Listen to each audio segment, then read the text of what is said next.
ছিল গত 15 বছরে অনেক মানুষকে গুম খুন নির্যাতনের সঙ্গী করা হয়েছিল।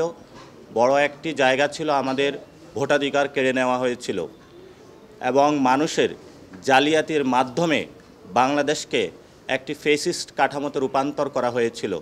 আর এই ফ্যাসিস্ট কাঠামোর রূপান্তরে অন্যতম ভূমিকা রেখেছিল নির্বাচন কমিশন। এই সংস্কারের মধ্য দিয়ে যে নতুন একটি বাংলাদেশ আমরা পুনর্গঠন করতে যাচ্ছি, সেই সংস্কার প্রক্রিয়ার মধ্য দিয়ে নির্বাচন কমিশনকেও যাতে আমরা নিয়ে যেতে পারি সেই বিষয়ে আমাদের মধ্যে দীর্ঘক্ষণ আলোচনা হয়েছে। যে আলোচনাগুলোর মধ্যে আমরা জাতীয় নাগরিক পার্টির পক্ষ থেকে অনেকগুলো দাবি উত্থাপন করেছি।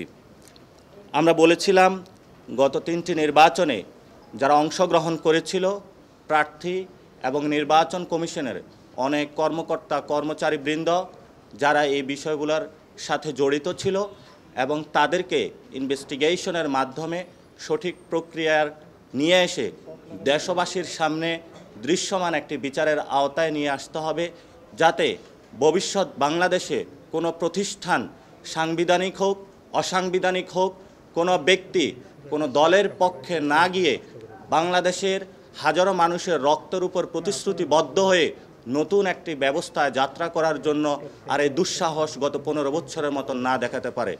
সেই বিষয়ে আমরা কথা বলেছি। ওনারা আমাদের কাছে প্রতিশ্রুতিবদ্ধ হয়েছেন যে যারা এখানে কর্মকর্তা কর্মচারীবৃন্দ রয়েছেন তাদের থেকে ওনারা শপথ নিয়েছেন, কিন্তু আমরা বলেছি শুধু শপথের মধ্যে সমাপ্ত না করে গত 15 বছরে যারা এই কাজগুলো করেছে তাদেরকে যথাযথ আইনগত প্রক্রিয়ার মধ্যে নিয়ে আসতে হবে। আমরা দ্বিতীয় যে দাবিটা উত্থাপন করেছিলাম, মনোনয়নপত্র জমা দেওয়ার জন্য যারা প্রার্থী রয়েছেন সশরীরে উপস্থিত হতে হবে।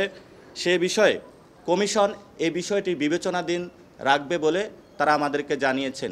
কারণ আমরা দেখেছিলাম যে অনেক বড় বড় ঋণখেলাপি থেকে শুরু করে গুন্ডা মাস্তান জনগণের ভোটের মাধ্যমে দিয়ে সংসদের মধ্যে একটি দুর্বৃত্ত ব্যবস্থা চালু করেছে। ফলত আমরা আর এই ব্যবস্থা দেখতে চাই না।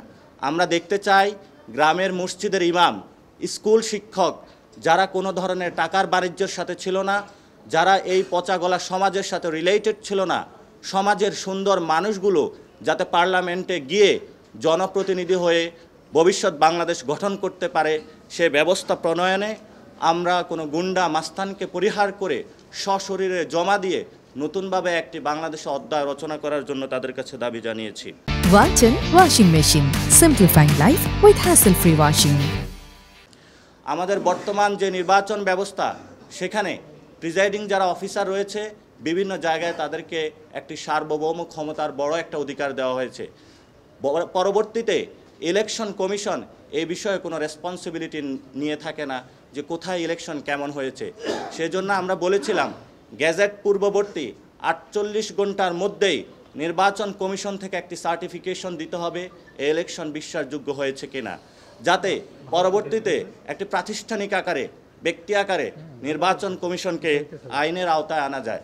আমরা দেখেছিলাম নির্বাচন কমিশন গত 15 বছরে কোনো সার্টিফিকেশন দেয় নাই, বরং বিভিন্ন দলীয় অফিস থেকে সার্টিফিকেশনগুলো এসেছে। এই জন্য আমরা সাংবিধানিক প্রতিষ্ঠানকে সাংবিধানিক আকারে রাখতে চাই, দেশের মানুষের কাছে জবাবদিহিতার জায়গায় নিয়ে আসতে চাই। সেই জায়গা থেকে আমরা 48 ঘন্টার গ্যাজেটের পূর্ব সময়ের মধ্যেই বিশ্বাসযোগ্য নির্বাচন হয়েছে কিনা নির্বাচন কমিশন থেকে সার্টিফিকেশনের কথা বলেছি। আমরা বলেছিলাম যারা মামলার যাতে দ্রুত নিষ্পত্তি হয় সে দাবিটি আমরা জানিয়েছিলাম। কারণ আমরা দেখেছিলাম গত 15 বছরে অনেক প্রার্থী রয়েছেন যারা বিভিন্ন জায়গায় ঋণখেলাপি হয়েও এবং তাদের যে হলফনামা নির্বাচন কমিশনে জমা দিয়ে থাকেন সেই বিষয়ে তারা অনেক ছল ছাতুরির আশ্রয় নিয়ে থাকেন। সেই বিষয়ে আমরা তাদের কাছে দাবি জানিয়েছিলাম যাতে নির্বাচনের 3 মাস পূর্বেই যারা হলফনামা বিশ্বাসযোগ্য কিনা এই বিষয়গুলা বিভিন্ন ইনভেস্টিগেশনের মাধ্যমে করে দ্রুত এটি মামলার মাধ্যমে এবং দ্রুত তাদের যে কাগজপত্র রয়েছে সেগুলো চেকের মাধ্যমে দ্রুত নিষ্পত্তি করা হয় সেই বিষয়টা বিবেচনাধীন করার জন্য আমরা তাদের কাছে জানিয়েছি। তারা বিষয়টি বলেছিলেন যে এই বিষয়ে তারা সম্মত হয়েছেন এবং তারা এটা ভবিষ্যতে কাজ করবেন বলে জানিয়েছেন। আমরা সেখানে বলেছিলাম যে বর্তমান যে নির্বাচনী ব্যবস্থা রয়েছে সেই নির্বাচনী ব্যবস্থায় আচরণবিধি এবং নির্বাচনী ব্যয়ের যে নীতিমালা রয়েছে সেই বিষয়ে পরিবর্তনের কথা আমরা জানিয়েছি। কমিশন এই বিষয়ে তারা সম্মত হয়েছেন যে আচরণবিধিতে তারা পরিবর্তন করবেন এবং নির্বাচনী যে ব্যয় রয়েছেন সেই বিধিমালাতেও তারা পরিবর্তন করবেন। এই বিধিমালার ক্ষেত্রে তারা দ্রুত উদ্যোগ নেবেন এবং আমরা তাদেরকে এটা আশ্বস্ত করেছি যে নতুন বাংলাদেশে পুরাতন যে সিস্টেমের যে আচরণবিধি রয়েছে, মানুষের উপর মার ধর এবং মানুষকে বিভিন্ন বাধাগ্রস্ত সৃষ্টির মাধ্যমে ভোট লুপাট এবং নির্বাচনের পূর্বেই বিভিন্ন টাকা অস্ত্রের জনজানানি পাওয়ার মাসলের শক্তি যে প্রদর্শন বাংলাদেশে চলে আসছে, দক্ষিণ এশিয়াতে বাংলাদেশেও ওই জায়গা থেকে র্যাঙ্কিংয়ের সর্বোচ্চ উপরের জায়গায় অবস্থান করছে। এই নির্বাচন বিধিমেলা এবং আচরণের জায়গা থেকে মানুষকে কষ্ট দেওয়ার উপরে, সে জায়গা থেকে আমরা তাদেরকে বলেছিলাম যে ভবিষ্যৎ বাংলাদেশে আমরা এই ধরনের পুরাতন সিস্টেমের আচরণবিধি, পুরাতন সিস্টেমের যে নির্বাচনী ব্যয়ের যে সিস্টেমটা রয়েছে, যে প্রত্যেক ব্যক্তি প্রার্থী যারা রয়েছেন, দল যারা রয়েছেন আনলিমিটেডভাবে ব্যয় করে থাকে এবং বাংলাদেশে যে ভোটারদেরকে ক্রয়ের মাধ্যমে যে মানুষের ভোটাধিকার যে কেড়ে নেওয়ার যে সিস্টেম সেদিকে বের হয়ে আসার জন্য তারা এ বিষয়ে বিবেচনাধীন এবং তারা কাজ শুরু করেছেন এবং তারা সুন্দর একটি বাংলাদেশের মানুষের কাছে গণ অভ্যুত্থান পরবর্তী ইলেকশন উপহার দেওয়ার জন্য বিষয়ে সম্মত হয়েছেন। আমরা বলেছিলাম যারা ঋণ খেলাপি রয়েছেন তাদেরকে যাতে নির্বাচনী প্রক্রিয়ার মধ্যে না আসতে দেওয়া হয় এবং এই বিষয়ে পূর্ববর্তী সিদ্ধান্ত 3 মাস পূর্বে যাতে সিদ্ধান্ত নেওয়া হয় সে বিষয়ে আমরা তাদের কাছে দাবি জানিয়েছিলাম। সে বিষয়ে তারা সম্মত হয়েছেন এবং তারা এই বিষয়টি বিবেচনাধীন রেখেছেন। কমিশনে যখন মিটিং হবে সেখানে তারা উত্থাপন করবেন, সর্বসম্মতিক্রমে তারা এই বিষয়ে সিদ্ধান্ত নেবেন। এবং হলফনামায় অসত্য তথ্য দিয়ে গত 15 বছর কেন 53 বছরে বাংলাদেশে একটি যে ব্যবস্থা চলে আসছিল সেই বিষয়ে আমরা দাবি উত্থাপন করেছি যে হলফনামায় যদি কেউ ভুল তথ্য দিয়ে থাকে তাহলে ওই প্রার্থী যদি নির্বাচনে জয়ী হয় তাহলে পরবর্তীতে তার প্রার্থিতা ক্যান্সেল, সে যাতে সংসদে শপথ না নিতে পারে তার এই বিষয়ে নিশ্চয়তা বিধানের জন্য আমরা কথা বলেছি, দাবি জানিয়েছি। তারা এই বিষয়ে সম্মত হয়েছেন, তারা বলেছেন এই বিষয়ে তারা কথা বলবেন। আমাদের সবচেয়ে একটি বড় জায়গায় গণ অভ্যুত্থানে যারা অংশ নিয়েছিল তারা ছিল আমাদের প্রবাসী ভাই ও বোনেরা, যারা এই গণ অভ্যুত্থান কেন বাংলাদেশের অর্থনীতির চাকা সচল করে রেখেছে তারা ছিল আমাদের প্রবাসী ভাই ও বোনেরা। কিন্তু এই প্রবাসী ভাই এবং বোনদের জন্য গত 53 বছরে নির্বাচন কমিশন থেকে যথাযথ কোনো উদ্যোগ নেওয়া হয় নাই। তাদের ভোটাধিকার প্রক্রিয়াকে যথাযথভাবে যাতে তারা সম্পন্ন করতে পারে এই বিষয়ে তারা এই পর্যন্ত কোনো ভালো সিস্টেম পায় নাই। আমরা এই বিষয়ে কথা বলেছি, ওনারা বলেছেন একটা কমিটি গঠন হয়েছে, তারা কমিটি একটি প্রক্রিয়ার মধ্যে গিয়ে তারা একটি আর্কিটেকচার ডিজাইন করে নির্বাচন কমিশনকে জমা দিয়েবে, সেই হিসাবে কথা হবে।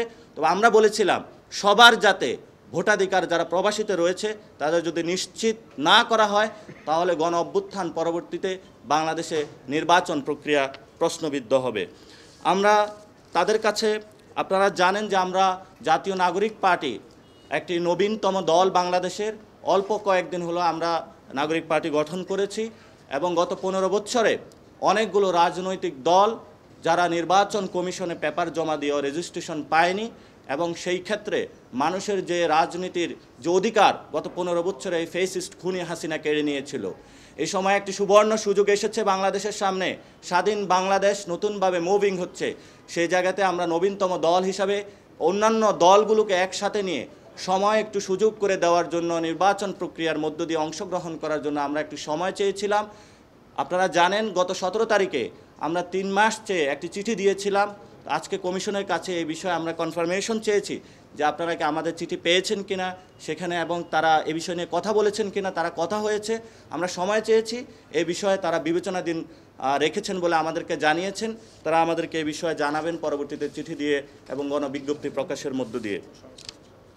এবং আপনারা জানেন যে রাজনৈতিক দলের যে গত 53 বছরে আমাদের যে সংস্কৃতিটা রয়েছে এই সংস্কৃতির মধ্য দিয়ে একটি সুষ্ঠু প্রক্রিয়া নির্বাচন অসম্ভব হয়ে পড়েছে। রাজনৈতিক দলগুলোর ইন্টারনাল ডেমোক্রেসি নাই, রাজনৈতিক দলগুলা বিভিন্ন ঋণ খেলাপিকে আসন দিয়ে থাকে, ভালো মানুষকে প্রার্থিতা কখনো তারা দেয় না। অলিগার্ক যারা আছে তাদের প্রার্থিতার মধ্য দিয়ে একটি বাংলাদেশে খারাপ কালচারের দিক মধ্য দিয়ে বাংলাদেশের নির্বাচন ব্যবস্থাকে ঠেলে দিয়েছে। এ বিষয়ে আমরা তাদেরকে বলেছি যে দলগুলো যাতে একটি আচরণবিধির আওতায় নিয়ে আসতে পারে, যাতে তাদের ইন্টারনাল ডেমোক্রেসি ঠিক থাকে এবং তাদের মধ্যে যে আগের পুরনো বন্দোবস্তের যে সংস্কৃতি তারা থেকে বেরিয়ে আসে নতুন একটি সংস্কৃতির দিকে যাত্রা শুরু করতে পারে, সেই বিষয়ে আমরা তাদের কাছে দাবি জানিয়েছি। তারা এই বিষয়ে বিবেচনাধীন রাখবেন বলে জানিয়েছেন। এবং আমরা দেখেছিলাম গত 15 বছরে নামে বেনামে অসংখ্য দলকে রেজিস্ট্রেশন দেওয়া হয়েছে, বিভিন্ন পকেট খুলেছে নামে বেনামে, এবং বিভিন্ন দলের মধ্যে বিভক্তি সৃষ্টি করার জন্য অনেকগুলো দলের সংযোগ রেখে একই নামে বিভিন্ন দলকে রেজিস্ট্রেশন দেওয়া হয়েছে। এবং বাংলাদেশে যে দলগুলো বর্তমানে রয়েছে সেখানে অনেক দলের জাস্ট তাদের অফিসও নাই অনেক দলের, কিন্তু তারা নির্বাচনী প্রক্রিয়া অংশগ্রহণ করতে চাচ্ছে। আমরা সেখানে বলেছিলাম যে স্বাধীন বাংলাদেশ নতুনভাবে যাত্রা শুরু হয়েছে, যাতে দলগুলো 5 বছর পর পর যে নবায়নের যে সিস্টেম নতুন করে করতে হয়, ইলেকশন সামনে যে প্রক্রিয়াটা শুরু হবে আগামী ইলেকশনে, যাতে প্রত্যেকটা দল নবায়নের মধ্য দিয়ে সকল শর্ত পূরণ করে যেতে হয়, সে বিষয়ে আমরা দাবি জানিয়েছি। তারা এই বিষয়ে